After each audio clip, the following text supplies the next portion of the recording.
Hello everyone, कैसे हैं आप सब। This complete course on polity for various competitive exams is presented to you by me. इस course में हम पॉलिटी के जो मोस्ट इम्पॉर्टेंट टॉपिक्स होते हैं उनको एक बेसिक लेवल से समझने की कोशिश करेंगे। बहुत ज़्यादा डीप में डिस्कशन नहीं करेंगे, उसके लिए मैं एक अलग कोर्स बना दूंगा। इस कोर्स में हम उन सभी इंपॉर्टेंट टॉपिक्स को डिस्कशन करेंगे जो कि बहुत सारे कॉम्पिटिटिव एग्जाम जैसे कि एसएससी सीजीएल या रेलवे या इवन जो स्टेट पीसीएस के एग्जाम्स होते हैं उसमें जो टॉपिक पूछे जाते रहे हैं ऑल्सो। तो चलिए बात करते हैं हम इस लेसन के बारे में, जिसमें हम इस कोर्स के ओवरव्यू को देखेंगे। इसमें कौन कौन से टॉपिक्स कवर किए जाएंगे। इस कोर्स में मैंने पॉलिटी के अंदर आने वाले उन सभी टॉपिक्स को कवर करने की पूरी कोशिश की है जिनसे कि क्वेश्चंस एग्जाम्स में पूछे जाते रहे हैं और आगे भी पूछे जाते रहेंगे। तो चलिए स्टेप बाय स्टेप बात करते हैं उन सभी टॉपिक्स की जो आने वाले लेसन्स में कवर किए जाएंगे। सबसे पहला टॉपिक जो होगा वो है constituent assembly of India. Constituent assembly क्या थी, कब बनी, उसकी मेजर कमिटीज कौन कौन सी थी, उनके चेयरमैन कौन से थे, इससे रिलेटेड जो भी इंफॉर्मेशन ज़रूरी है आपके लिए वो सब मैं इसमें कवर करूंगा।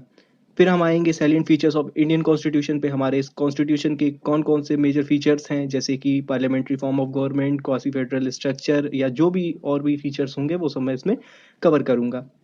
फिर हम बात करेंगे प्रियम्बल के बारे में, जिसे heart and soul of constitution भी कहा जाता है। क्या है ये सब हम देखेंगे अगले लेसन में। फिर हम बात करेंगे सिटीजनशिप के बारे में। इंडियन कॉन्स्टिट्यूशन के किस आर्टिकल में सिटीजनशिप दे रखी गई है, कौन कौन सी सिटीजनशिप बताई गई हैं, ये सब हम देख लेंगे। फिर हम आ जाएंगे एक बहुत ही इंपॉर्टेंट टॉपिक किसी भी एग्जाम के व्यू से, जो कि है फंडामेंटल राइट्स, जो कि हमारे कॉन्स्टिट्यूशन के पार्ट 3 में आर्टिकल 12 से लेकर 35 तक दे रखे गए हैं। कितने तरीके के फंडामेंटल राइट्स दिए हैं, उनके इन्फोर्समेंट के लिए कौन कौन से रिट्स हैं, हम सब उसमें देख लेंगे। फिर अगले लेसन में हम जिस टॉपिक को कवर करेंगे वो होगा directive principles of state policy. These are the guidelines which are given to state that they should follow in the formulation of their policies. ये वो गाइडलाइंस है जो स्टेट्स को अपनी पॉलिसी फॉर्मेशन में ज़रूर फॉलो करनी चाहिए। ये हमारे कॉन्स्टिट्यूशन के पार्ट 4 में आर्टिकल 36 से 51 में दे रखी गई हैं।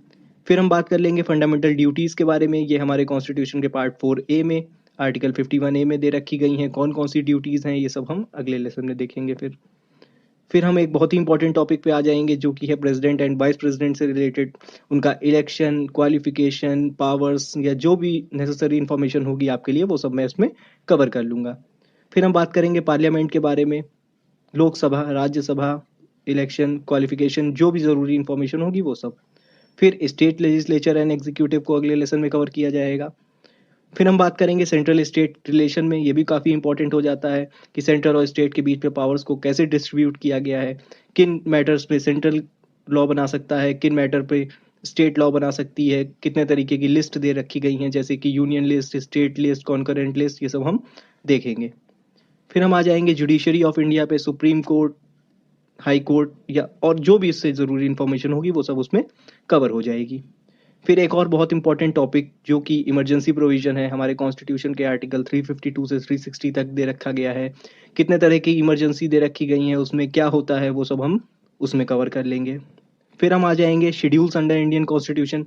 जो 12 शेड्यूल हमारे इंडियन कॉन्स्टिट्यूशन में दे रखे गए हैं हम उन्हें देखेंगे। उसके अंदर क्या क्या है, कभी कभार इनसे भी काफ़ी टाइम क्वेश्चन पूछा जा चुका है एग्जाम्स में। फिर हम अगर कोई भी चीज़ रह जाती है पॉलिटी के अंदर या जो आप लोग जिस पे लेसन चाहते हैं उसके लिए भी मैं कवर कर दूंगा उसे। फिर फिर मैं इन्हीं टॉपिक से रिलेटेड जो भी MCQs type important questions competitive exams में आ चुके हैं उनको भी लेकर वीडियो बनाऊंगा अगर आप चाहेंगे तो। Thanks for watching this video. If you like the video so please rate, review and share this as much as possible. Thank you. Constituent assembly of India, इसको हम जानेंगे ये क्या थी और इसके बारे में इससे जुड़े हुए बाकी जो भी डिटेल्स हैं वो सभी हम इस टॉपिक में डिस्कस करेंगे।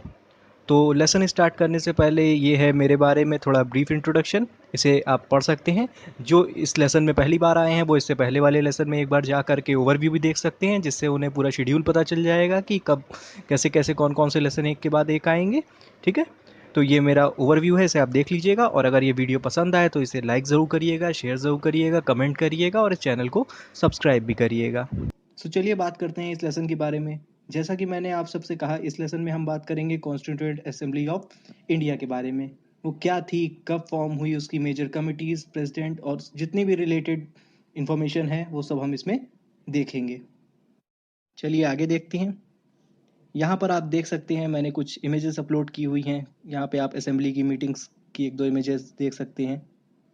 चलिए इसके आगे बात करते हैं कुछ इंपॉर्टेंट पॉइंट्स के बारे में कॉन्स्टिट्यूएंट असेंबली से रिलेटेड, जैसे कि कॉन्स्टिट्यूएंट असेंबली क्यों बनाई गई थी। कॉन्स्टिट्यूएंट असेंबली का मेन टास्क ही था हमारा कॉन्स्टिट्यूशन बनाना।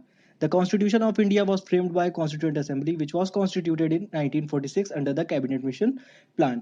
कॉन्स्टिट्यूएंट असेंबली हम 1946 में कैबिनेट मिशन प्लान से बनाई गई थी, लेकिन इसका जो आइडिया था वो काफ़ी पुराना था। कॉन्स्टिट्यूएंट असेंबली को फॉर्म करने का आइडिया सबसे पहले बाल गंगाधर तिलक जी द्वारा 1895 में दिया गया था।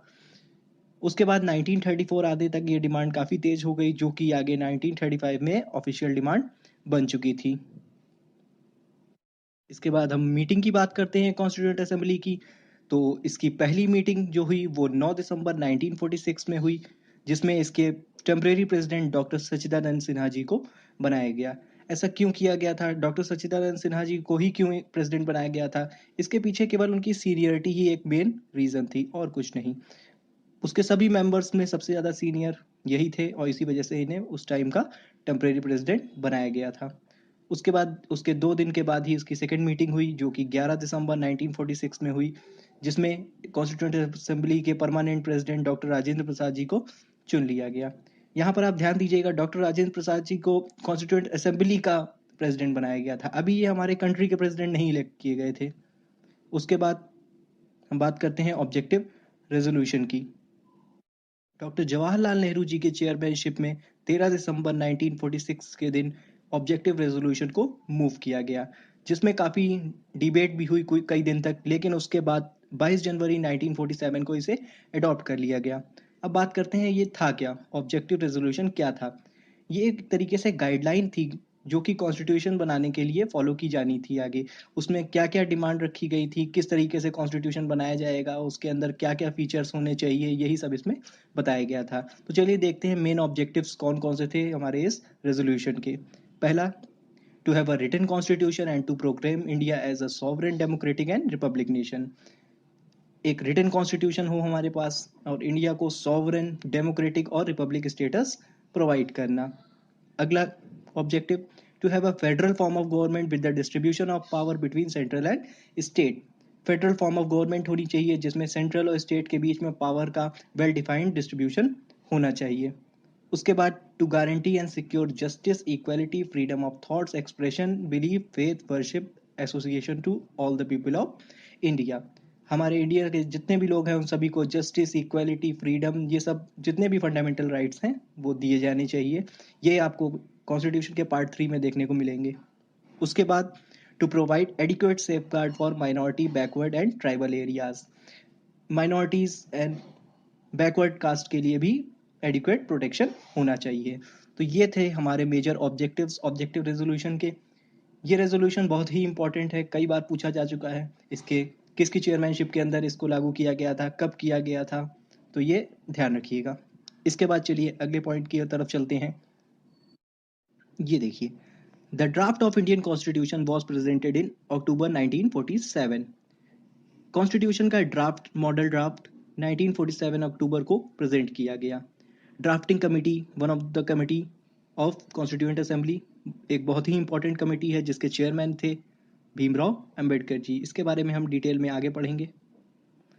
उसके बाद ये बहुत ही इंपॉर्टेंट पॉइंट जो कई बार कई एग्जाम्स में पूछा जा चुका है कि कितना टाइम लगा था पूरे कॉन्स्टिट्यूशन को बनने में। तो ये ध्यान रखिएगा, टोटल टाइम जो कि कॉन्स्टिट्यूशन बनने में लगा था वो था 2 साल 11 महीने और 18 दिन। ठीक है, चलिए आगे बढ़ते हैं। ये भी एक बहुत इंपॉर्टेंट पॉइंट है। The Indian constitution was enacted on November 26 1949 and put into force on January 26 1950। Indian constitution को 26 नवंबर 1949 को अडॉप्ट कर लिया गया था, लेकिन इसको फिर भी 26 जनवरी 1950 से लागू किया गया।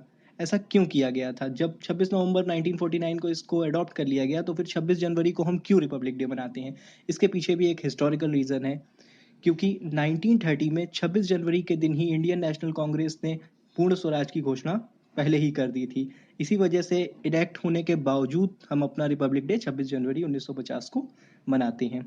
चलिए the constituent assembly was the first parliament of independent India.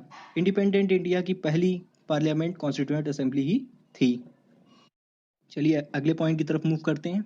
ये इंपॉर्टेंट है काफ़ी, ये भी कई बार पूछा जा चुका है कि हमारा नेशनल फ्लैग कब अडॉप्ट किया गया था। तो देख लीजिए, कॉन्स्टिट्यूएंट असेंबली में ने हमारा नेशनल फ्लैग 22 जुलाई 1947, यहाँ पे करेक्ट कर लीजिएगा, ये 1947 है, 1947 को अडॉप्ट किया था, ये 1947 है।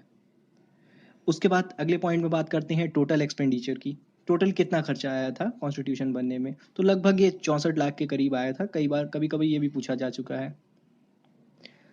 The assembly worked with the help of large number of committees and subcommittees. The most important committee was the drafting committee. Dr. Bhimrao Ambedkar was the chairman of drafting committee. ये भी काफ़ी important point है। Assembly ने बहुत सारी छोटी छोटी committee और उनकी सब कमेटी के थ्रू अपना वर्क डिवाइड कर रखा था। इसमें से सबसे इम्पोर्टेंट कमेटी जो थी वो थी ड्राफ्टिंग कमेटी, जिसके चेयरमैन थे डॉक्टर भीमराव अंबेडकर जी। इसका काम था कॉन्स्टिट्यूशन का ड्राफ्ट तैयार करना। इसी वजह से डॉक्टर भीमराव अंबेडकर जी को फादर ऑफ द कॉन्स्टिट्यूशन भी कहा जाता है और मॉडर्न मनु भी कहा जाता है। ध्यान रखिएगा, ये बहुत ही इंपॉर्टेंट पॉइंट है। ड्राफ्टिंग कमेटी के चेयरमैन कौन थे, कई बार पूछा जाता है। चलिए इसके बाद बात करते हैं कुछ इंपॉर्टेंट कमेटीज़ के बारे में और उनके चेयरमैन्स के बारे में। यहाँ पर आप देख सकते हैं पूरी लिस्ट मैंने दे रखी गई है, एक एक करके चलिए उनके बारे में जानते हैं। नंबर पर 1, यूनियन पावर कमेटी, जिसके चेयरमैन थे जवाहरलाल नेहरू जी। उसके बाद यूनियन कॉन्स्टिट्यूशन कमेटी, जिसके भी चेयरमैन थे जवाहरलाल नेहरू जी। उसके बाद प्रोविंशियल कॉन्स्टिट्यूशन कमेटी, जिसके चेयरमैन थे सरदार पटेल। फिर ड्राफ्टिंग कमेटी, जिसके चेयरमैन थे डॉक्टर भीमराव अंबेडकर। इनके अलावा इस कमेटी में 7 और भी लोग थे, लेकिन उनके नाम आप लोगों के लिए इतना ज़रूरी नहीं है। फिर अगली committee advisory committee on fundamental rights and minority, जो कि सरदार पटेल जी थे। इस कमेटी को फर्दर 2 सब कमेटीज़ में डिवाइड किया गया था। एक थी फंडामेंटल राइट सब कमेटी, दूसरी थी minority sub committee. Fundamental rights sub committee के चेयरमैन थे जे बी कृपलानी जी। उसी की जगह पे माइनॉरिटी सब कमेटीज़ के चेयरमैन थे H C Mukherjee. H C Mukherjee इसके साथ साथ वाइस प्रेसिडेंट भी थे हमारी कॉन्स्टिट्यूएंट असेंबली के। चलिए आगे देखते हैं। Rules of procedure committee, doctor Rajendra Prasad ji इसके चेयरमैन थे। States committee, committee for negotiation with states, Jawaharlal Nehru ji इसके चेयरमैन थे। स्टीयरिंग कमेटी, ये भी पूछी जाती है, जो डॉक्टर राजेंद्र प्रसाद जी इसके चेयरमैन थे। Committees on the rules of procedure, doctor Rajendra Prasad. And ad hoc committee on national flag, इसके भी चेयरमैन डॉक्टर राजेंद्र प्रसाद जी थे। ये था कॉन्स्टिट्यूएंट असेंबली के बारे में वो सारी रिलेवेंट इन्फॉर्मेशन जिनसे क्वेश्चन पूछे जाते रहे हैं और आगे भी पूछे जा सकते हैं। आई होप आप लोगों को ये वीडियो पसंद आया होगा। If you have any query regarding this, you can ask me on comment. So thanks for watching this video. If you like the video, so please rate, review and share this as much as possible. Thank you.